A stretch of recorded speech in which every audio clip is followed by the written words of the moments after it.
Hello guys, welcome back to my channel. आज हम NCW के बारे में पढ़ने वाले हैं, नेशनल कमीशन फॉर वुमेन। तो फटाफट से वीडियो शुरू करते हैं।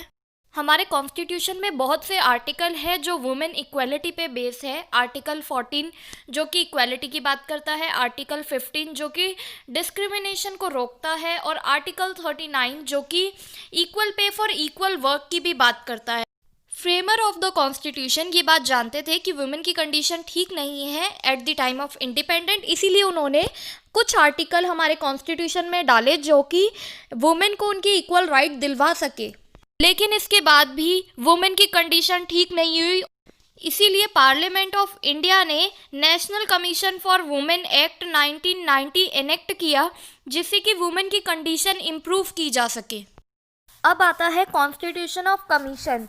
इसमें एक चेयरपर्सन होना चाहिए जो कि नॉमिनेटेड होना चाहिए बाय सेंट्रल गवर्नमेंट, और दूसरा है इसमें 5 पर्सन होने चाहिए जो कि नॉमिनेटेड होने चाहिए बाय सेंट्रल गवर्नमेंट। जो 5 पर्सन नॉमिनेटेड होंगे बाय सेंट्रल गवर्नमेंट, इनमें एबिलिटी होनी चाहिए, इंटीग्रिटी होनी चाहिए, एक्सपीरियंस होना चाहिए लॉ और लेजिस्लेशन में, ट्रेड यूनियन में, मैनेजमेंट ऑफ एन एजुकेशनल और सोशल वेलफेयर में इनको एक्सपीरियंस होना चाहिए। इनमें से एक पर्सन शेड्यूल कास्ट और शेड्यूल ट्राइब में से होना चाहिए।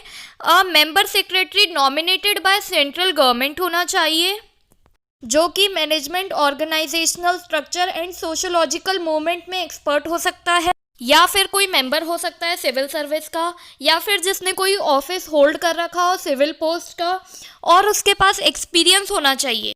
टर्म ऑफ ऑफिस, चेयरपर्सन और बाकी के मेंबर 3 साल से ज़्यादा ऑफिस होल्ड नहीं कर सकते, या फिर उतने टाइम के लिए कर सकते हैं जो सेंट्रल गवर्नमेंट ने बता रखा हो।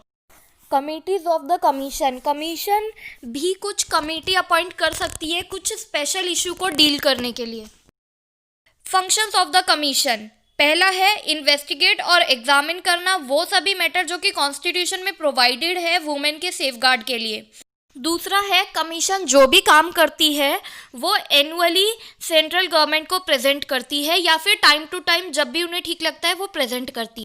अपनी रिपोर्ट में वो कुछ रिकमेंडेशन भी कर सकती है for the effective implementation of दो safeguard for improving the condition of the women by the union और एनी स्टेट।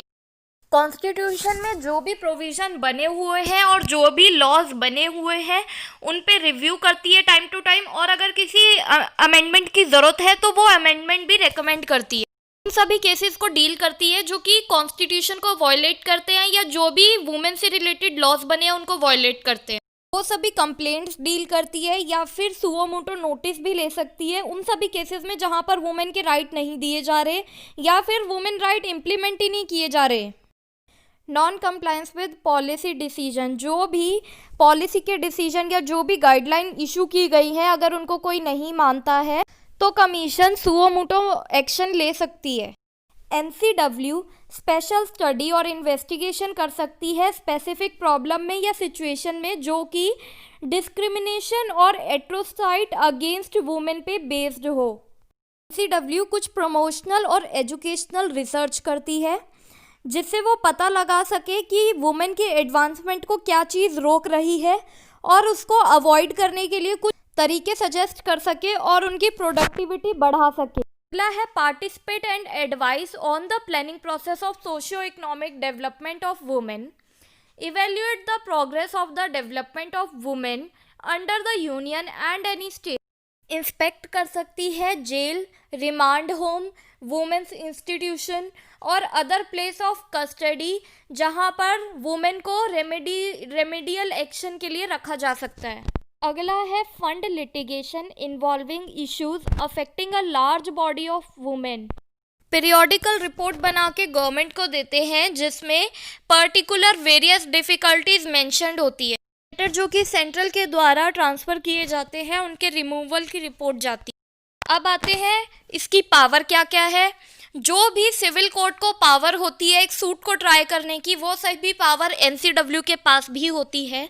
ये किसी पर्सन को सम्मन कर सकती है फॉर द एग्जामिनेशन, डॉक्यूमेंट मंगवा सकती है, एविडेंस रिसीव कर सकती है, कोई पब्लिक रिकॉर्ड मंगवा सकती है भले ही वो कोर्ट या किसी ऑफिस का हो। कमीशन इशू कर सकती है for the examination of witness and document.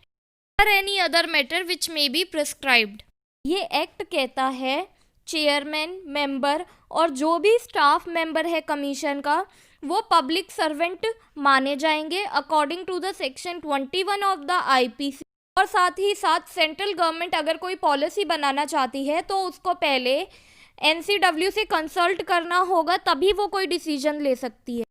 Thanks for watching, subscribe my channel. मिलते हैं अपनी नेक्स्ट वीडियो में। Bye bye.